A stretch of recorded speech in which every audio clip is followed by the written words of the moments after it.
Eu acho que é, mais uma vez, uma retórica sem fundamento. Por quê? Porque ninguém decreta que uma coisa mudou de um status por decreto ou por um desejo. É claro que nós gostaríamos, chegará o momento em que nós vamos dizer, olha, todos nós sabemos que o SARS-CoV-2 não vai desaparecer de nossas vidas. Ele continuará existindo, como foram as duas coronaviroses anteriores, e ele estará, como já está, incorporado ao painel de vírus que é utilizado para pacientes que internam com suspeita de doença viral ou que apresentem sintomas e que nós precisamos fazer o diagnóstico diferencial. Qual é o vírus causando doença? Então, é um painel no qual, do qual fazem parte vírus da influenza, rinovírus, vários outros vírus, adenovírus, e o SARS-CoV-2 passa a fazer parte, ele já está integrado a esse painel. Então, nós sabemos que ele não vai desaparecer das nossas vidas. Porém, do ponto de vista epidemiológico, decretar que de um dia para o outro deixa de ser pandemia e passa a ser endemia, isso não tem sentido nenhum.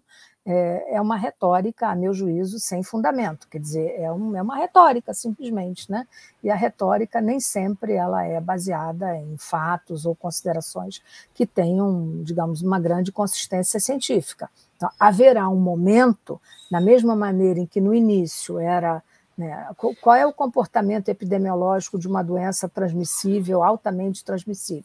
É um surto, depois uma epidemia, com a grande dispersão e o espalhamento muito rápido, a OMS corretamente declarou como pandemia, até demorou alguns dias para declarar, porque já estava presente nos 5 continentes, e assim, esse status, ele não é muito importante que alguém diga deixou de ser pandemia e passa a ser endemia, não. O que importa é, medicamente, nós sabermos que o agente etiológico causador não irá desaparecer. E aí você poderia me perguntar, mas e as coronaviroses anteriores? Elas desapareceram praticamente, né? O SARS-CoV-1, o MERS-CoV, por que elas desapareceram? Elas, hoje em dia, tem um caso ou outro muito raro nos locais, porque elas ficaram confinadas a uma determinada região do planeta, né? A China, o Oriente Médio. E o SARS-CoV-2 não, ele ficou disperso no planeta inteiro, causando esses milhões e milhões de casos que nós sabemos, né? Só no Brasil, 29 milhões de casos. Então, isso realmente não me parece relevante, essa discussão. As vacinas não foram aprovadas numa situação de pandemia, porque elas foram aprovadas de início emergencialmente e depois elas foram aprovadas com todo o critério e o rigor metodológico com o qual a nossa agência regulatória opera. Então, assim, para ficar claro de que não houve nenhum, digamos, nada que tenha sido pulado ou deixado de ser feito, né? O processo de criação e de aprovação das vacinas é extremamente rigoroso. Por isso é que vocês me ouviram dizer muitas vezes, né, que não era para escolher vacina, que era para tomar a vacina que tivesse disponível. Muitas pessoas me perguntaram, mas que vacina a senhora tomaria? E eu sempre respondi e respondo ainda, qualquer uma desde que aprovada pela Anvisa. Né? Nós sabemos o rigor com o qual a nossa agência regulatória trabalha e opera. Então, todas as vacinas, né, as vacinas pediátricas, por exemplo, que hoje eu considero um fator crucial, nós precisamos aumentar rapidamente a cobertura vacinal de nossas crianças. Nossas crianças que tiveram coberturas vacinais extraordinariamente boas, como todos sabemos, e que perdeu-se muito ao longo dos últimos anos, não apenas para a Covid-19, mas para outras doenças, como sarampo, por exemplo. Né? Lembrando só um detalhe, mas que é importante, o Brasil ganhou prêmio em 2016 pela eliminação do sarampo e perdeu esse mesmo status em 2019 porque começou a diminuir a adesão e o comparecimento das crianças para receberem vacina para sarampo.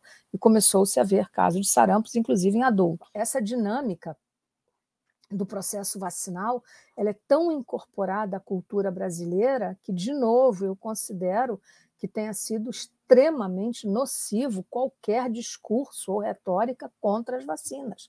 O Brasil não é um país, como nós estamos vendo em países onde a tradição anti-vax ela é muito incorporada, como a França, o que é surpreendente, né? Como pode um país, o berço do iluminismo, ter 30%, 35% da população que não quer se vacinar. Mas é tradicional lá, isso é assim.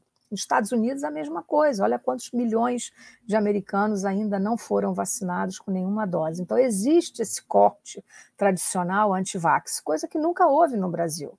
Então, se hoje há pais, mães e famílias hesitando em levar os seus filhos, suas crianças para serem vacinados, é porque eles foram contaminados por esse discurso que, a meu juízo, é muito nocivo, como eu disse. Olha, os profissionais de saúde sofreram muito, né? Nós perdemos muita gente, né? O Brasil foi dos países que teve o maior impacto em número de mortes, em letalidade pela doença entre os profissionais de saúde. Lembrando que nós passamos por diversos momentos, várias ondas, momentos de grande dificuldade, quando nós operávamos com uma doença nova, muito grave, hospitais lotados, colapso do sistema, em diversos momentos, muita gente exposta a trabalhar sem condições de biossegurança adequada, né? Lembra que houve um momento inicial em que nós sequer tínhamos adequadamente, de modo uniforme para todo mundo, equipamento de proteção individual, teve a questão muito, digamos, deletéria, que nos constrange muito, dos hospitais de campanha, que foram não só objeto dessa corrupção toda que todos nós sabemos, mas onde foram colocados para trabalhar em situação emergencial pessoas que, a despeito de boa vontade, não tinham a menor qualificação para operar com casos da gravidade que caracterizava a Covid-19 naquele primeiro momento, na primeira onda, quer dizer, ainda com a cepa ancestral de Wuhan, que foi a primeira onda.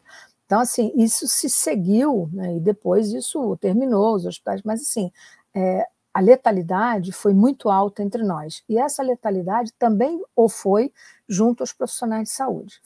Houve um momento em que nós tínhamos 22%, 23% de pessoas afastadas por estarem com Covid-19.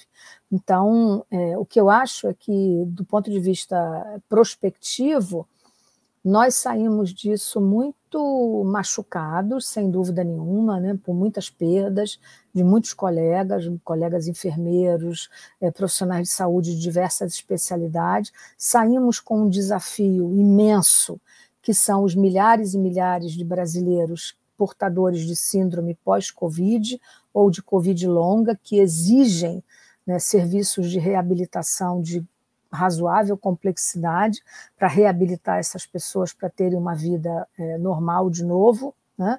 Serem incorporadas ao mercado de trabalho, enfim, porque as sequelas são muitas e são extremamente frequentes. Então, esse é um grande desafio. De modo que eu acho que nós saímos disso com a noção clara de que precisamos ter a consciência de que essa não será a última epidemia das nossas vidas. Nós temos que estar preparados.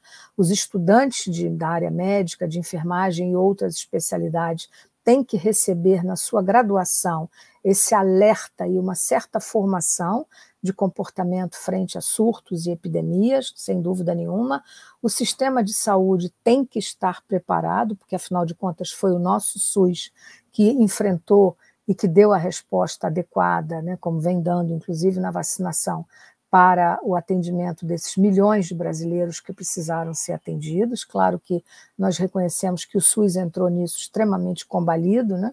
Mas não há dúvida de que a noção de que o SUS é a nossa grande arma mais poderosa, eu acho que isso foi um produto muito positivo, né? Hoje, inclusive, as classes mais favorecidas brasileiras têm a clara noção de reconhecimento do SUS, respeito pelo SUS, e eu espero que isso resulte numa participação efetiva da própria iniciativa privada, auxiliando, né, na composição de serviços ou de atividades paralelas que possam ajudar, e que nós possamos passar a ver o SUS e investimentos em pesquisa e tudo que nós estamos vivendo de muito ruim também, com esse êxodo enorme de cérebros que vão embora do país por não encontrarem aqui condições adequadas para trabalhar.